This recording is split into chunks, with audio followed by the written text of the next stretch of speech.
Hey, how's it going guys? Welcome back to the channel. Crimsonpanda here with another Mercenaries PvP video. Now in today's video we're going to take a look at 5 really strong builds in Mercenaries at the minute. So I'm going to go through each comp individually. There will also be comp codes in the description below if you want to try out any of these comps. So let's get into comp number 1. So the very first comp on our list is of course Old Gods. Now Old Gods is a very popular list in PvP at the moment, and the reason behind that is because it is just a solid list. It does quite a lot of stuff that you want a comp to do, and it does it very well. So the list is Yogg, N'Zoth and Y'Shaarj in the opener, and then we have vol'jin, Cthulhu and Maestra on the bench. Now I'm sure all of you probably know how to play this comp, but I'll go through it for those of you who don't. So the idea here is you're going to want to try and get Rage Unbound off on turn 2 with Y'Shaarj, and the way you do that is by on turn 1 you use the strength of Y'Shaarj to taunt up. You then use N'Zoth to either spawn of N'Zoth, or unless they have a boggy or a minion over the other side that you want, you would gift them N'Zoth, but that's only if they have like a boggy or something, which is a good minion to steal. And then with Yogg, you're going to Mind Yoggle either on himself or on N'Zoth to send them into one of their mercenaries, and then that's going to bounce back one of those for your Maestra, which is then going to come out and do a shifting strike straight away, which is going to give her attack and also deal quite a lot of damage to their unit as well. And then on turn 2 you're going to be able to Rage Unbound at 2 speed, and Maestra is going to be out being able to shifting strike into hopefully a cleave, because the Rage Unbound would hopefully kill off one of their mercs. So that is the first couple of turns, and then in the late game we have vol'jin. For obvious reasons, the Ring of Haste is insane. Obviously everything here is shadow, so he is going to speed up the entire party. The 1 speed Curse of Weakness is insane, being able to deal shadow weakness to the enemies before you pop off with a 4-speed Cthulhu is always good, and it just is a solid comp that beats majority of the stuff out there. So definitely try this comp out if you haven't already. I'm sure a lot of you have. I know the Old Gods were in the events, so a lot of people have them for free. So definitely a brilliant comp to play. Maestra is only an epic, vol'jin is only an epic, so surely they will be quite easy to obtain in packs, because they're not the legendaries. So I'll go through the equipments, but like I said, the comp codes are in the description below. So Yogg is using Awakening Roar to Battlecry refresh your Old Gods abilities. N'Zoth is running the Torment to deal 4 damage at the start of each turn. Idol of Y'Shaarj for Y'Shaarj to gain extra attack with the Rage Unbound. N'Zoth, vol'jin, Ring of Haste to speed the party up. Cthulhu is using Body of Cthulhu because, like with N'Zoth, you are going to be summoning a lot of spawns while he's alive to buff up your Cthulhu on the bench. And then Maestra, the Mask of Mimicry, so that it can come out once one of your units has attacked. Okay, so going into comp number 2 here, we have a Shadow Y'Shaarj build, so kind of similar to the Old Gods with the Y'Shaarj front. You are wanting to gain as much attack from a defiled attack from Y'Shaarj as possible, and I'll show you the way to do that. So we have vol'jin, Kazagus and Y'Shaarj in the opener, and then we have Sylvanas, Queen Azura and Tess on the bench. So vol'jin, obviously the same reason why he's in the other comp, we have the Ring of Haste to speed up the party. So not only can you 3-speed slow a mercenary down, so if you're going up against Valyria stuff, you can get a 50-50 on stopping that being instant stealth on 3-speed. And then Kazagus, we're going to be using Builder Golem to summon 2 8/8 Divine Shield Golems, and then Y'Shaarj is going to borrow attack from all of them, hopefully punching into something with a huge amount of attack, and that's only going to be a 3-speed thanks to vol'jin, and it's going to be a huge amount of damage. So if they have a minion up, a summon, then defiled attack goes into it and almost guarantees the kill. Then he gains more attack and then attacks into something else as well. Obviously vol'jin at 3 speed first is going to chip something down, probably go for the thing you want to kill with Yasharaj, and then you have a bigger chance of actually killing a mercenary on turn 1. As of the bench, we're running Sylvanas with Death Volley because Kazagos' summons. We're going to be summoning a lot of Kazagos golems. Once your Yasharaj dies, you're just going to be summoning the 6/6s and taunts depending on the situation. Queen Azura is here because of all of the shadow again. There's a lot of shadow stuff in this comp, and you want to use her equipment, which heals all of your characters once a shadow ability is cast, which is very solid. Plus the 0 speed AoE comes in handy, kind of like a AoE cookie snipe, so very strong because you get the heal and you get the damage. And then Tess is in there because of the random shadow shenanigans. So you've got the tools of the trade here, which is going to transform your Yoink and Moonlight Resolve straight away. You can get some crazy stuff. If you're in a match against the old gods and Cthulhu is out, then you could steal Cthulhu's Mask of Cthulhu, dealing AoE from a red unit instead of a green unit, which obviously crits into the Cthulhu, and you can just get some absolute crazy stuff. You don't really get Princess Power off with this comp because you're kind of using the same abilities as you go. It is very possible if you are going to keep flashing between, switching between Yoink and whatever ability you got from the Moonlight. So it is very much possible to get Princess's Power, but it's not the way you play Tess in this comp. So I will go through the equipments. We have Ring of Haste vol'jin, Kazagos is using Wildvine, Yasharaj is using the Mark of Yasharaj for the extra borrowed attack with defiled attack, Sylvanas Death Volley, Queen Azura the heals, and Tess the tools of the trade.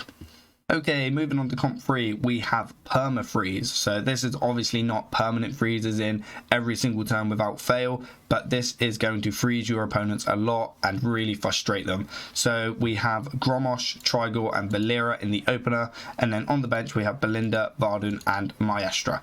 So Grom, the best mercenary in order to slow units down, with Staggering Slam being a 2 speed, slow something down, and then you're going to combo that with Valeera to gain the stealth. This is obviously going to give Valeera stealth, but then bounce her back to the bench to bring out Maestra.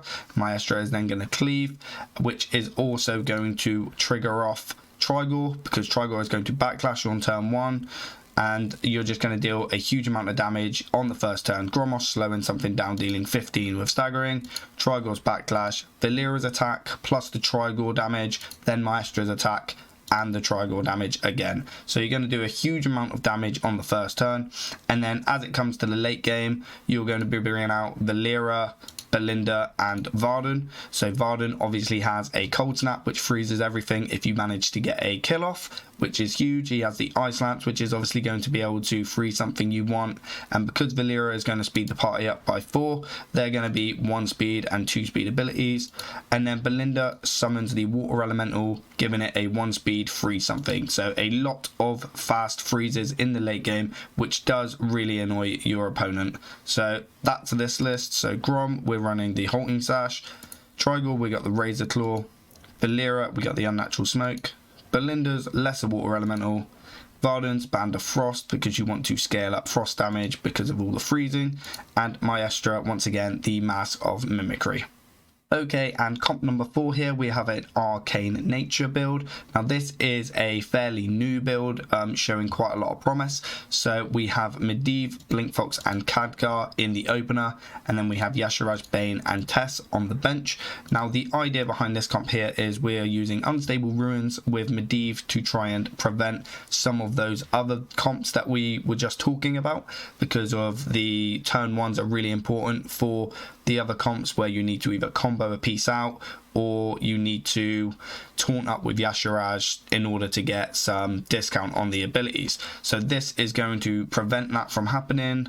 Not all the time, sometimes they find ways around it, because obviously that's what Mercenaries is all about, trying to find ways around comps to try and beat them after losing to him potentially in the game before. So we have Medivh doing those sorts of stuff, plus the Arcane Rift, being able to crit your next arcane ability is absolutely massive with Blinkfox. This gives you the option to crit into a fighter or another caster. It doesn't necessarily mean you have to crit into a red with the huge damage that Arcane Flinging is doing. So very, very flexible with Medivh having the 2 5 speeds pair up like that.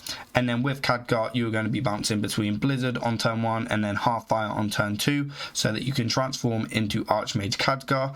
Now, the reason why that is so good is because these are 2 abilities you're going to always use to transform, and then once he's an Archmage, he then has another ability which does all 3, which classes as another separate ability for Tess's Princess Power in the late game. Also, we have Blinkfox's Mind Thief that steals a random mercenary ability, so this is going to obviously be another ability that helps towards Tess. And then we have on our bench Ysera. Now Ysera is going to use Emerald Dream quite a lot. This classes as 3 different abilities if you use all 3, so that's obviously helping with Tess once again. And the Emerald Oracle as well, healing up your party, making them faster, is very, very good paired with Bane and his Earth Mother Fury.